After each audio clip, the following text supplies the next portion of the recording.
Operation Revanth ఎన్నికల లక్ష్యంగా phone tapping కు పాల్పడ్డ ప్రణీత్. కొద్ది నెలల ముందు నుంచి పెద్ద ఎత్తున నిఘా.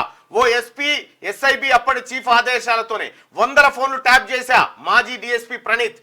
ఆయన వాట్సాప్ చాట్ లో విస్తుపోయే అంశాలు. కేసు దర్యాప్తుపై ముఖ్యమంత్రి రేవంత్ రెడ్డి ఆరా.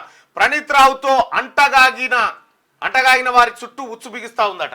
చూసుకో ఇక ఫోన్ ట్యాపింగ్ కేసులో దర్యాప్తులో సంచలన విషయాలు వెలుగులోకి వస్తున్నాయి. స్పెషల్ ఇంటెలిజెన్స్ బ్రాంచ్ లో ఉండగా ఉన్నతాధికారుల ఆదేశాల మేరకే నాయకులు ప్రముఖుల ఫోన్లను తాను ట్యాపింగ్ చేసినట్టు విచారణలో మాజీ డీఎస్పీ ప్రణీత్ రావు ఒప్పుకున్నట్టు తెలుస్తుంది. అసెంబ్లీ ఎన్నికల సందర్భంగా ఏకంగా టీపీసీసీ అధ్యక్షుడు ప్రస్తుత సీఎం రేవంత్ రెడ్డిని లక్ష్యంగా చేసుకుని ట్యాపింగ్ పాల్పడ్డారట. చూసుకో ఇక చూసిరా, ఇది వెలమ గ్యాంగ్ చేసిన ఆట. నమస్తే తెలంగాణకు సంబంధించినటువంటి దివికొండ దామోదరరావు ఉండ వాని ఆఫీస్ లోనే మొత్తం ఈ సెటప్లన్నీ. నమస్తే తెలంగాణ పత్రిక ఆఫీస్ లోనే ఈ ఫోన్ ట్యాపింగ్ వ్యవహారానికి సంబంధించిన కీలకమైనటువంటి వ్యక్తులు కూర్చొని చేసిరు. దానిపైన ఎంక్వైరీ జరగాలి. 100 ఫోన్లు ట్యాపింగ్ చేసినామని చెప్పి ఒప్పుకుంటా ఉన్నాడు. ట్యాపింగ్ ఎంత ప్రమాదకరం అంటే, మీకు ఫోన్ ట్యాపింగ్ అంటే ఏం మాట్లాడితే అది వింటారు అంతా మనకు తెలియకుండా.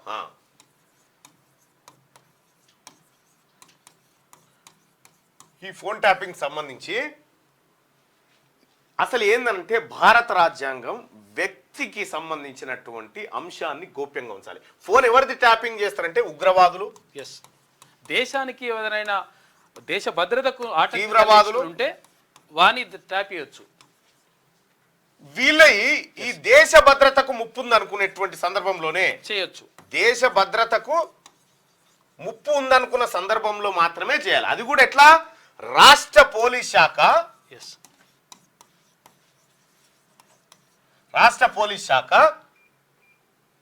సపోజ్ మా రాష్ట్రంలో ఒక తీవ్రవాది తిరుగుతున్నట్టుగా అనుమానం ఉంది, అతని ఫోన్ నెంబర్ గిది అని చెప్పి కేంద్ర హోంశాఖకు లెటర్ రాస్తే కేంద్ర హోంశాఖ ఏం చేస్తుందంటే, ఆ టెలికాం ఆపరేటర్స్ ఎవరైతే ఉన్నారో, టెలికాం ఎయిర్టెలో జియోనో ఇది ఉంటుంది కదా, ఈ టెలికాం ఆపరేటర్స్, ఈ టెలికాం ఆపరేటర్స్ కి పర్మిషన్ ఇస్తుంది. పలానా నెంబర్ ట్యాప్ చేయండి అని. ట్యాప్ చేసి వివరాలు ఈ రాష్ట్రానికి అందజేయండి అని ఉంటుంది. ఏం చేసిరంటే, ఈ కేంద్ర హోంశాఖ సహకారం లేకుండా ఈ ఫోన్లు ఎట్లా ట్యాప్ అయినాయి, టెలికాం కంపెనీలు ఎట్లా చేసినాయి, దీని వెనకాల నమస్తే తెలంగాణ పత్రికలో జరిగినటువంటి వ్యవహారం ఏంది, చాలా చాటింగ్ బయటకు వచ్చింది.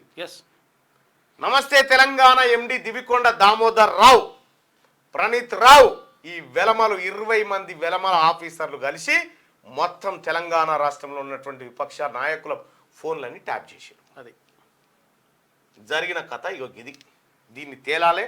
ఇది తేలితే చాలా పెద్ద కేసు అవుతుంది. దీంట్లో మొత్తం వెలమ ఆఫీసర్లు ఎవరెవరో బంచు దొరుకుతారు ఒకటేసారి. మంచిగా బంచు మన రామన్ దగ్గర నుంచి అందరు దొరుకుతారు. ఇక దాని అనుకున్నది ఎవరు ఉంటారు? కేసీఆర్.